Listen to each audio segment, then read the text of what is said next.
네, 이번 한 주간 월가 현지를 뜨겁게 달궜던 이슈들 조금 더 자세하게 접근해 보겠습니다. 지금 월가는 시간, 오늘도 월가 현지 금융권에서 애널리스트로 근무 중인 이정엽 애널리스트 연결해 보겠습니다. 안녕하세요. 네, 안녕하세요. 반갑습니다. 네, 저희가 약 한 달 전쯤 이 시간에 미국의 코로나19 백신 접종 현황에 대해서 자세한 말씀을 나눠봤었는데요. 그 이후로 이 백신 접종에 상당한 진전이 이루어지고 있는 것 같습니다. 현황에 대한 업데이트 부탁드릴게요. 네, 오늘 기준으로 봤을 때 미국 전체 인구의 거의 이제 40%가 넘는 인구가 백신 접종을 모두 마쳤고요. 전체 인구의 반 정도 50%가 적어도 1차 백신 접종을 마친 상태입니다. 제가 한 달 전에 이제 방송에서 말씀을 드렸을 때가 백신 접종을 모두 마친 퍼센티지가 29%였으니까 한 달 만에 29%에서 40%로 상당히 많이 증가한 셈이고요. 이제 나이별로 나눠서 간단하게 말씀을 드리면 18세 이상의 성인은 62%, 그리고 65세 이상의 성인은 85%가 적어도 1차 접종을 마친 상태고요. 하지만 제가 한 달 전에 말씀을 드렸듯이 이제 아직까지 백신을 맞지 않은 사람들은 대부분 이제 백신에 대해서 안 좋은 선입견을 가지고 있는 사람들이기 때문에 전보다 확실히 백신 접종의 페이스가 확실히 느려지고 있는 모습이고요. 그렇기 때문에 이제 70%에서 85%까지의 집단 면역까지 가기 위해서는 16세 미만의 아동과 청소년들의 백신 접종이 굉장히 중요해질 수 있다고 보고요. 실제로 5월 중순부터 이제 12세부터 15세 사이의 청소년들도 화이자 백신 접종을 맞을 수 있도록 승인이 났고요.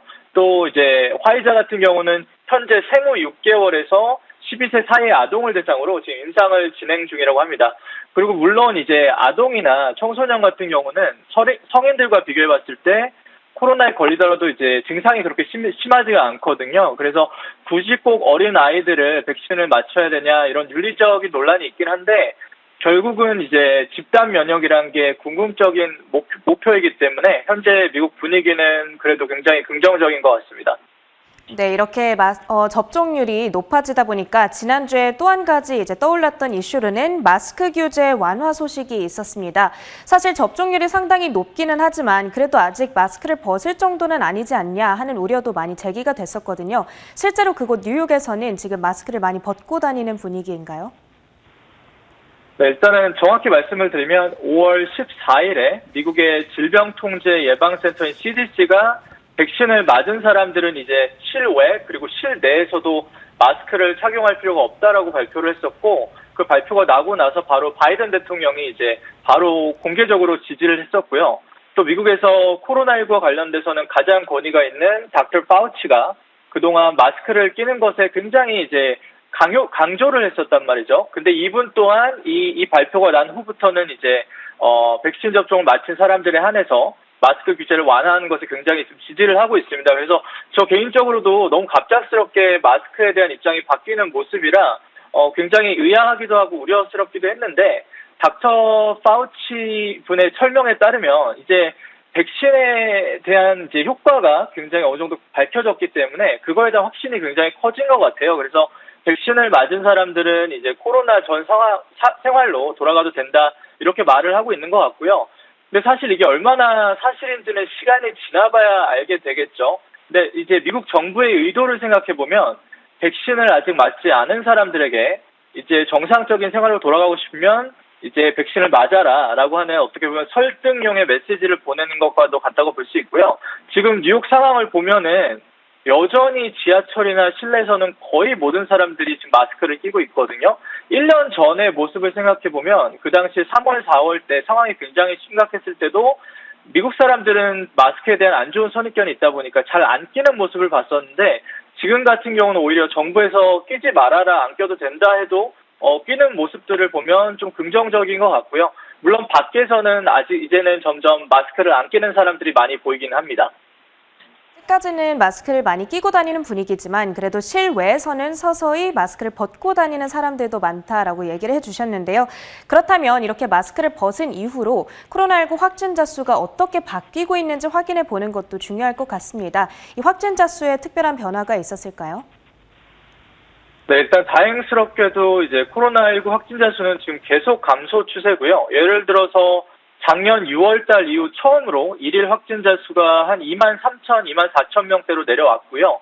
물론 대한민국에 비하면 지금 인구 대비 일일 확진자 비율이 여전히 압도적으로 높지만 미국 기준으로 봤을 때는 지금 굉장히 많이 좋아지고 있는 모습이고요. 이제 여름 동안은 이 추세가 계속 유지될 걸로 보이는데 여기서 정말 중요한 건 이제 가을에 재확산이 일어나냐 아니냐가 굉장히 중요한 관건이라고 생각하고 그게 제일 큰 고비가 되지 않을까 생각합니다. 네, 한편 지금 백신 보급과 함께 들려오는 또 다른 소식으로는 이 직장인들이 사무실로의 복귀를 준비 중이다, 이런 소식이 있습니다. 사실 지난 1년이라는 긴 시간 동안 재택근무를 했다 보니까 여기에 적응이 많이 된 나머지 이 출퇴근을 다시 해야 된다는 사실이 반갑지만은 않을 것 같거든요. 여기에 대해서 미국인들의 전반적인 반응이 어떤지, 또 우리 애널리스트의 의견은 어떤지 궁금합니다. 네, 일단은 저를 포함해서 정말 많은 분들이 지난 1년 동안 이제 재택근무를 하면서 재택근무가 어떻게 보면 하나의 일상이 되어버린 것 같아요. 근데 이제 특히나 자녀가 있는 분들은 이제 그동안 가족이랑 보낼 시간이 많아지다 보니까 굉장히 그거를 긍정적으로 봤던 것 같은데 이제 다시 오피스로 출근하는 것이 분명히 굉장히 꺼려질 수 있다고 생각합니다. 또 코로나 기간 동안 반려견이나 애완동물을 키우는 미국의 숫자가 굉장히 많이 증가했거든요. 근데 미국 같은 경우는 이제 인구의 거의 70%가 애완동물을 키우고 있는데 애완동물을 키우는 사람들 입장에서도 굉장히 난감할 거라고 생각을 하고요. 이제 사무실 복귀와 관련돼서 정말 많은 회사들이 이제 다양한 계획들을 세우고 있는데 크게 세 가지 종류의 회사들로 나눌 수 있을 것 같아요. 첫 번째 종류는 이제 빠르면 이번 여름부터 점진적으로 이제 사무실 복귀를 해라라고 말을 하는 회사들이고요. 대표적인 회사로는 골드만삭스나 JP모건 같은 이제 투자은행들이 많아요. 두 번째 그룹은 이제 그와 정반대죠. 직원들이 원하면 계속 영원히 재택근무를 할 수 있게 해주는 그런 회사들인데 대표적인 회사로는 트위터가 있고요. 또 페이스북도 어느 정도는 비슷하다고 볼 수 있을 것 같습니다. 그리고 이제 마지막 세 번째 그룹이 가장 많은 회사가 속할 그룹 같은데 이제 재택근무와 오피스 출근을 적당히 섞은 이렇게 하이브리드 모델을 계획하는 회사들인데 아마존, 구글, 세일즈포스 이런 회사들이 다 이 그룹에 속합니다. 그리고 제가 다니는 회사 같은 경우도 이제 내년 2월까지는 재택근무가 옵션이고요. 그 이후로 이제 일주일에 한 3일에서 4일 정도는 출근을 하고 일주일에 하루에서 이틀 정도는 이제 집에서 재택근무를 하는 그런 쪽으로 바뀔 거라고 합니다. 그래서 코로나로 인해서 미국은 정말 많은 것이 바뀌었는데 이제 출근 문화하고 이제 직장 문화도 많이 바뀌지 않을까라고 생각합니다. 네, 이렇게 미국의 코로나19 상황 얼마나 정상화되고 있는지 거기에 대해서 저희가 자세한 이야기를 여기까지 나눠봤고요. 마지막으로 암호화폐 시장에 대해서 잠시 말씀을 나눠보겠습니다. 최근 암호화폐 시장에 엄청나게 큰 변동성이 일었다 보니까 이 안전한 투자 자산이냐 여기에 대한 많은 의문이 생겨난 것 같고요. 그리고 극단적으로는 암호화폐는 이제 끝났다라고 이야기를 하는 사람들까지 생겨나고 있습니다. 이런 의견들에 대해서는 어떻게 생각하시나요? 네, 최근에 이제 암호화폐 시장이 전체적으로 피크에서 한 40% 정도 떨어지긴 했지만 여전히 올해 2배 이상 전체적 시장을 봤을 때는 올라가 있는 상태거든요. 그리고 비트코인 같은 경우는 작년 말 가격이 29,000불이었기 때문에 최근에 아무리 많이 떨어졌다고 하지만 길게 보면 볼수록 여전히 지금 계속 올라가는 추세고요. 그래서 암호화폐가 이제 중심이 되고 있는 기술이 블록체인 기술이잖아요. 그런데 만약에 이 블록체인 기술이 인터넷과 같은 앞으로 세상을 바꿀 수 있는 기술이다 이렇게 생각하신다면 그런 의미에서는 암호화폐 시장은 여전히 매력적인 이제 막 시작하는 시장이라고 생각하고 없어질 산업이라고는 생각을 하지는 않습니다. 다만 이제 암호화폐 시장은 여전히 이제 워낙 초기 단계이기 때문에 지난 일주일 동안 있었던 말도 안 되는 그런 변동성은 앞으로도 계속될 거라고 보고요.